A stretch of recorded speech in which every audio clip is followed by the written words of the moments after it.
제가 사실 제 전화기가 차단되었기 때문에 어제는 제가 뭐 일에 집중 좀 하느라 저희 쪽 관계자들의 전화도 제가 잘 못 받았습니다. 그래서 김문수 후보님 어떤 상황인지 정말 제가 전화로 파악하기 어려웠던 그런 상황인데 뭐 그렇게 일정이 잡히지 않았는데까지 오셔가지고 좀 몸둘 바를 모르겠습니다. 그런데 뭐 김문수 후보의 뭐 입장에 대해서는 제가 뭐 그 진정성을 의심해 본 적도 없고 선의를 의심해 본 바도 없습니다. 하지만 저는 만날 계획이 없다. 그리고 단일화나 아니면 이런 것에 대해서 논의할 의지가 없다라는 것을 일관되게 밝혀왔기 때문에 변화는 없을 것 같습니다. 네?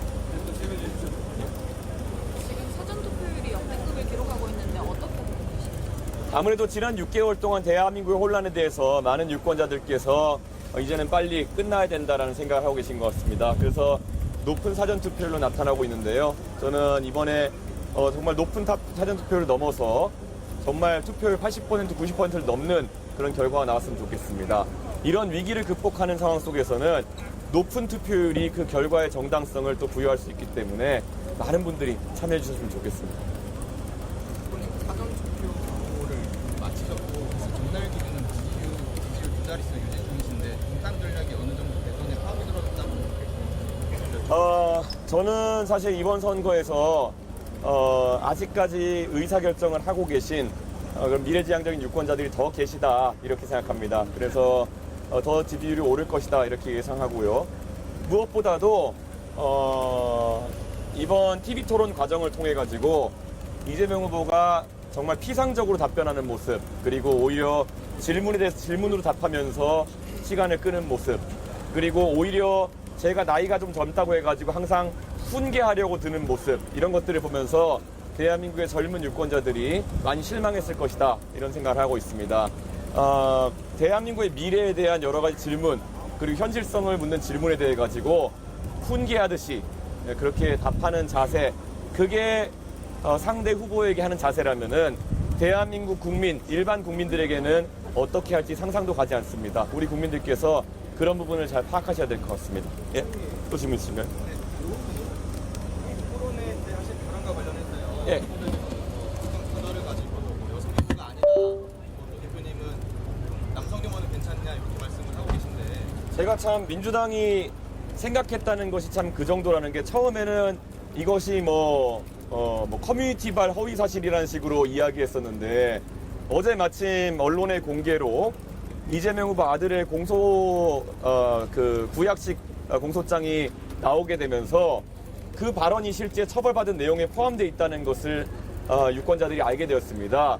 그랬더니만 들고 나오는 얘기가 여성이 아니라 남성에게 한 그런 폭언이 아니냐라는 말인데요.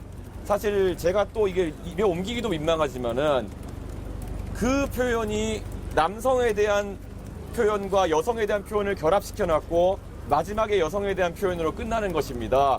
그것을 무엇으로 받아들일지는 해석의 영역이겠지만은, 그러면 민주당에서 하는 말 다 듣는다 하더라도 남성에게 그런 추잡한 이야기를 하는 것은 괜찮다고 민주당에서는 기준을 잡은 것인지, 이런 식으로 자꾸 메시지를 흐릴 것이 아니라 이재명 후보께서 빨리 사과하는 것이 옳다, 저는 그렇게 생각합니다.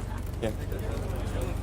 예. 표현 가지고 다투시는 거 이런 양상인데 후보님께서 생각하시는 이 논란의 본질은 뭔지.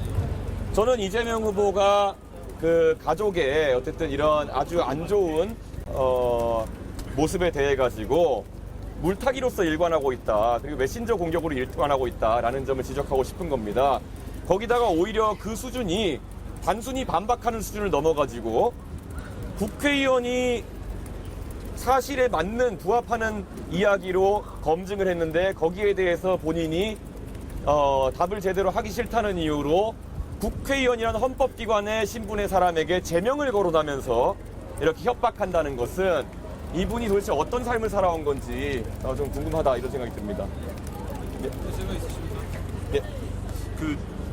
오늘 뭐 사전투표였지만 재외국민 투표가 최근에 마무리가 되었어요. 예. 근데 이제 역대 최고 투표율 80% 정도 기록을 했고요. 근데 이제 미국하고 캐나다 같은 경우 유학생들이 지난 직전 선거보다 약 2.5배 이상 투표에 예. 참여하는 그런 신드롬이 나왔는데 그 부분에 대해서 어떻게 평가하는지 좀 궁금합니다. 아무래도 이번에 유학생들께서 계엄이 발생한 본국의 상황을 보면서 더 많이 놀라셨고, 특히 국제적으로 교류를 많이 하시다 보니까 주변에서 그런 위기에 대한 이야기를 많이 들으시지 않았나 그런 생각합니다. 그래서 빨리 그 위기를 극복해서 해외에서 다시 한번 자랑스러운 대한민국으로 모국을 소개할 수 있는 날이 오길 바라면서 투표율이 높아졌다 생각합니다. 아주 저도 유학생 출신이지만 아주 긍정적이고 자랑스러운 그런 투표율이라고 생각합니다. 기다리시는 분이 와서 한 분만 그 사전 무박 유세 계획이 좀 있으신가요? 예, 사실 무방유세 계획을 어제부터 실행하려고 했는데요.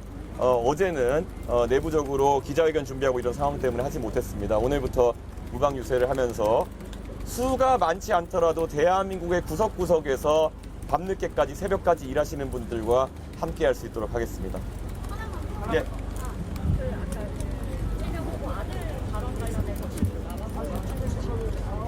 방송국도 오늘 아침에도 검증이라는 표현을 쓰셨는데 근데 또 작년에 SNS 올리신 다음 보면은 연좌제에서 동의한 사람이 있느냐 그리고 이제 뭐 투정인의 발언을 정치인과 연결시키게 뭐 맞느냐는 취지의 댓글도 올리신 게 있는데 혹시 그때랑 입장이 다르신지 뭐 연좌에 해당하는 부분이라고까지 보진 않습니다. 저는 연좌제에 반대하지만은 이 논란에 있어가지고 이재명 후보가 거짓말을 한 부분도 제가 아까 아침에 기자회견하면서 이야기를 했죠.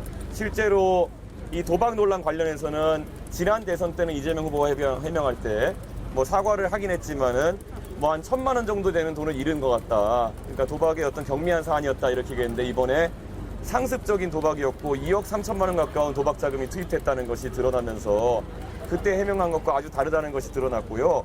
그리고 이재명 후보 입장에서는 저에게 토론 과정에서 굉장히 지엽적인 어떤 인신공격성 발언들을 해왔던 것을 많은 국민들이 보셨을 겁니다.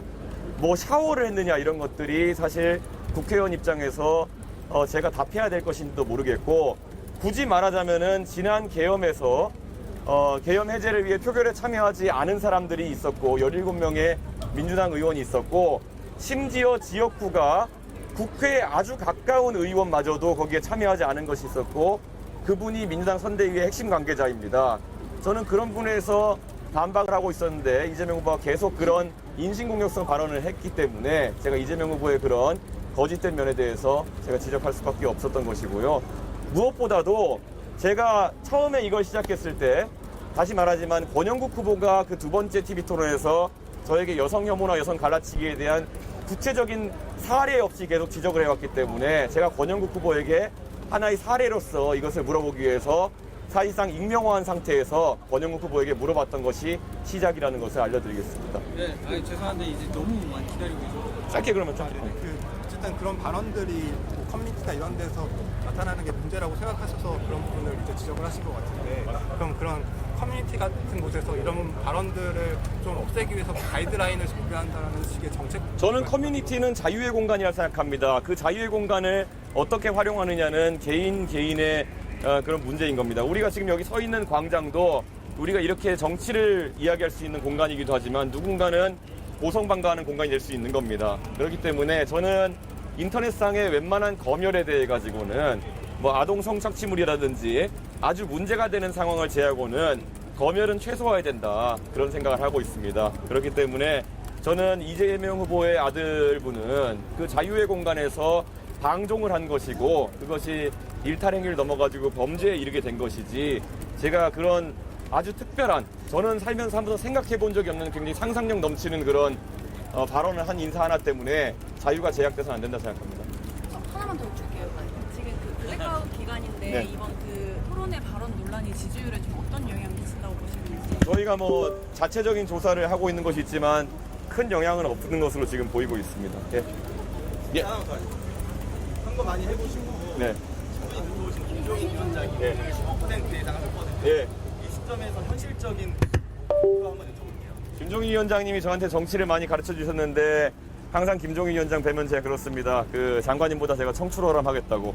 예. 김종인 위원장님의 그런 선의 어린 그런 어떤 예측보다 뛰어넘는 성과로서 제가 김종인 위원장님께 보람을 느낄 수 있도록 보답하고 싶습니다.